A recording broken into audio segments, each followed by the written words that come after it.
All right, a few weeks ago we had the special panel, Cops Under Siege, and I'm still getting emails and text messages. I've got a couple people in the hospital that talked to me about this, that nothing has really changed. I didn't expect anything to really change immediately. We wanted to just get out in front of what's happening with these police officers and their families, and how many police officers are losing their lives. The latest, that poor guy in Fort Myers who lost his life after getting shot, and he fought very hard to come back. So I asked my friend Rich from Team South Florida. It's a nonprofit law enforcement charity, and it helps. Their mission statement is that they honor and remember those law enforcement officers who have been killed in the line of duty while supporting their agencies and their families. And their secondary mission is to bridge the gap between law enforcement and the communities that they live in and work in. Rich, thanks for being here today. No, thank you for having me once again. I really appreciate the opportunity. I appreciate your time. So tell me, what's going on? What's the latest? Have we made any progress? No, and I'm completely aggravated, beyond frustrated, and I don't really know where to begin. It's just, I don't want to even talk about Team South Florida and what we do. I have some questions and maybe some good topics for you to discuss. Your supporters, your audience has always been great. I don't know when enough is enough. I don't know when things are going to actually change. It's again, I don't know if the numbers are out there. I don't know if this country actually realizes the numbers. Year to date, we've had 91 law enforcement officers killed in the line of duty. 91. We're in July. The suicide rate is a whole nother topic, and we're up to 73. That number might actually be higher, but we have 73 confirmed year to date. It's very sad because these numbers keep growing year after year instead of going down. And again, I've said this numerous times, Rich, that there's people, as you know, that don't hesitate to pull a gun and aim it at a cop today, which is something that I never heard of when I was growing up in the biggest city in the world, New York City. And yet today, from small cities to larger cities, this seems to be the ongoing problem, and you never know when it's going to be your day, when you don't go home to your family.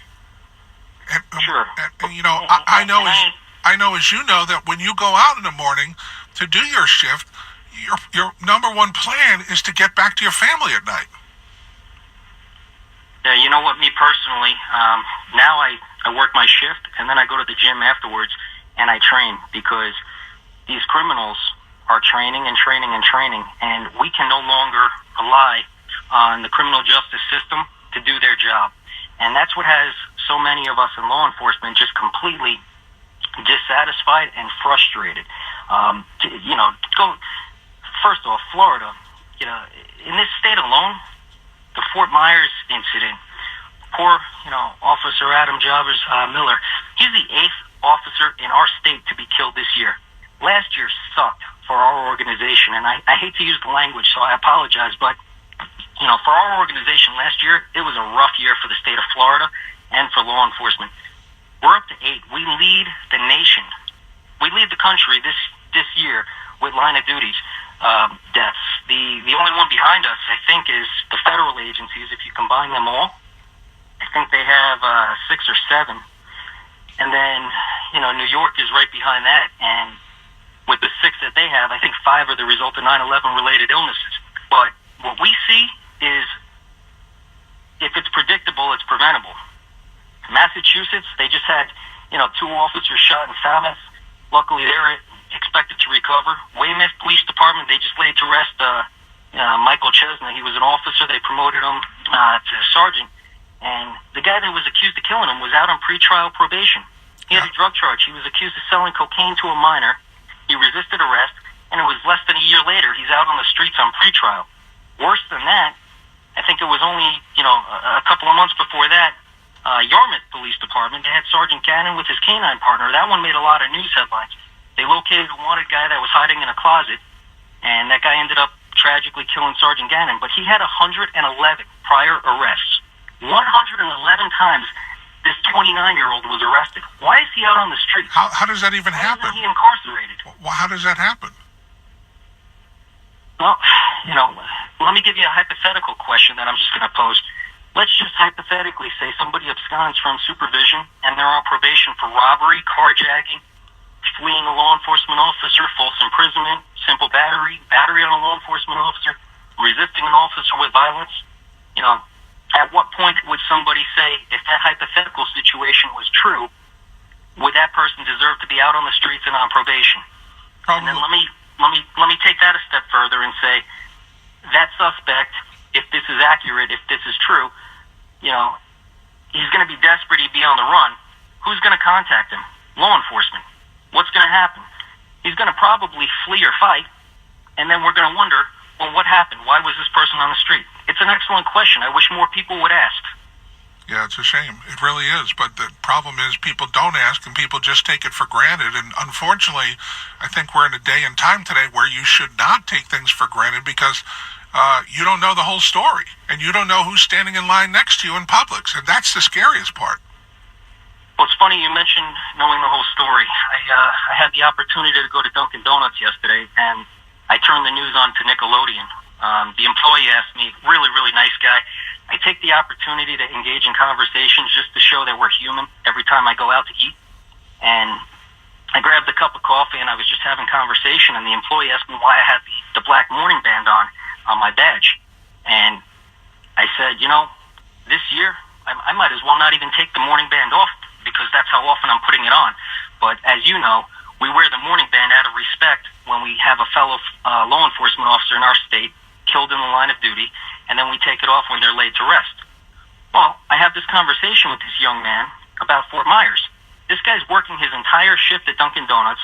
The news is on in the background the entire shift. He has no idea that a law enforcement officer less than 200 miles away was killed. Yeah, that's a shame. It really is.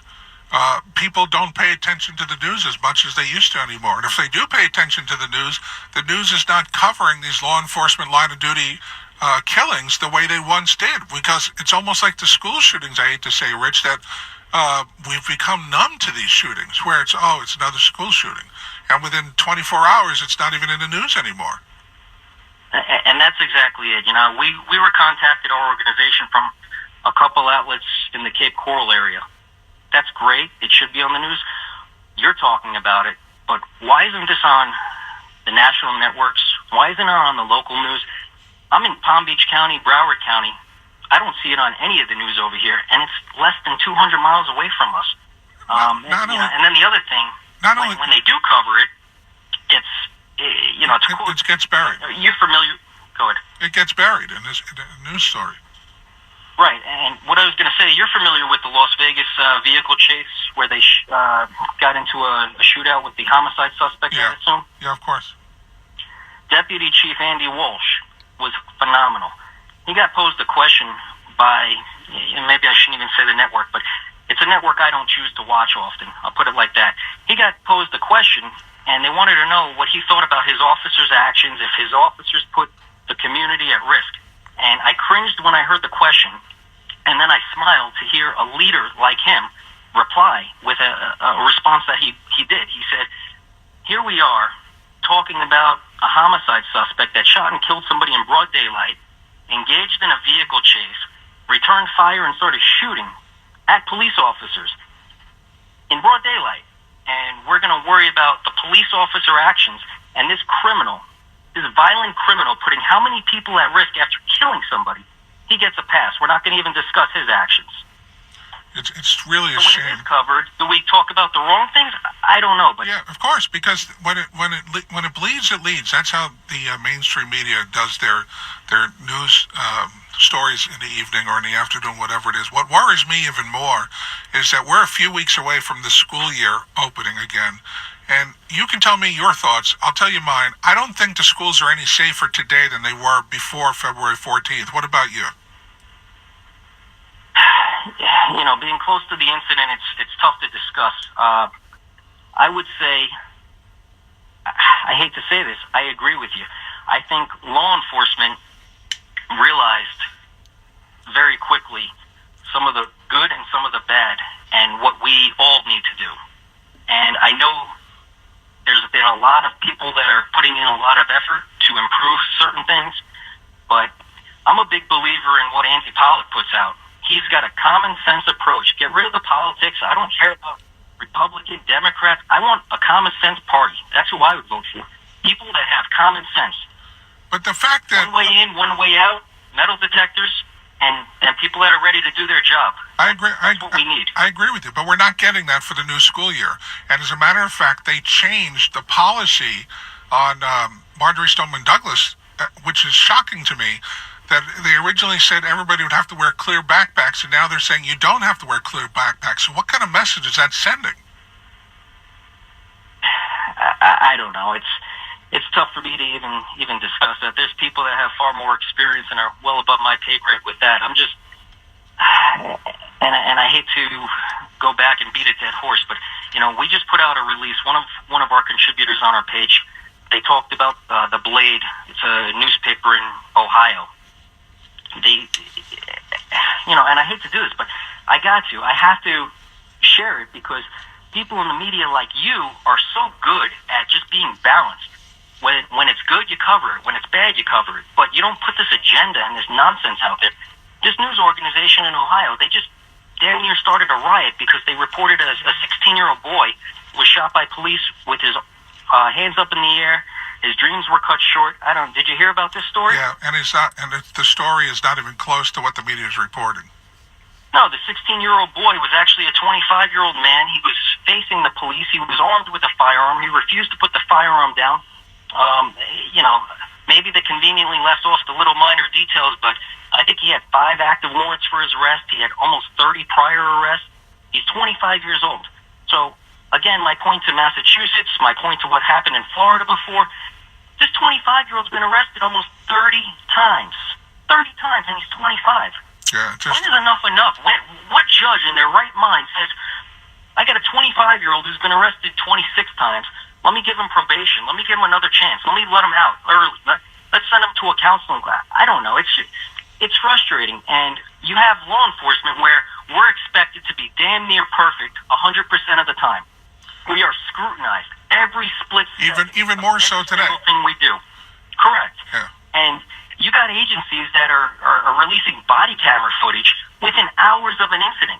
When I started this job, that's unheard of. You don't even talk to the officer for sometimes 2 to 3 days about these specific details because it's a critical incident. There's a lot of trauma involved. I mean, we really need to change, and we need to wake up as a country. We really, really do. I couldn't agree with you more. We need more people like you that get the honest information out there.